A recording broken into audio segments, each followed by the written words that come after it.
অনেকদিন আগে এক বনে একটি খরগোশ বাস করত। তার নাম ছিল টিঙ্কু। টিঙ্কু খুবই চটপটে ও বুদ্ধিমান ছিল।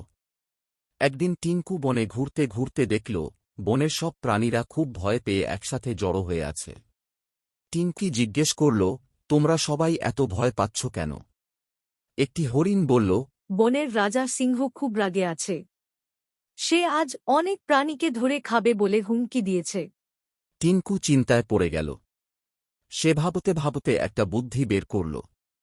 সে বনের সব প্রাণীদের নিয়ে একটি বড় গাছের নিচে গেল।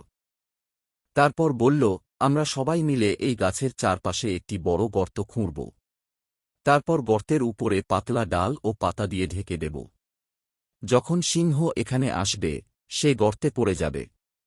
অন্য কোন উপায় না পেয়ে সবাই টিঙ্কুর সাথে মিলে গর্ত খুঁড়তে শুরু করল। গর্ত খোঁড়া শেষ হলে তারা ডাল ও পাতা দিয়ে গর্তটি ঢেকে দিল। ঠিক তখনই সিংহ এলো এবং চিৎকার করে বলল, প্রথমে কে আসবে আমার সামনে? টিঙ্কু সাহস করে সিংহের সামনে এসে বলল, আমি তোমার সামনে এসেছি, রাজা। কিন্তু তুমি কি আমাকে ধরতে পারবে? এই বলে টিঙ্কু গাছের চারপাশে দৌড়াতে লাগল। সিংহ রেগে গিয়ে তার পেছনে দৌড়াতে লাগল। হঠাৎ করে সিংহটি গর্তে পড়ে গেল এবং তার বাইরে আসার উপায় ছিল না।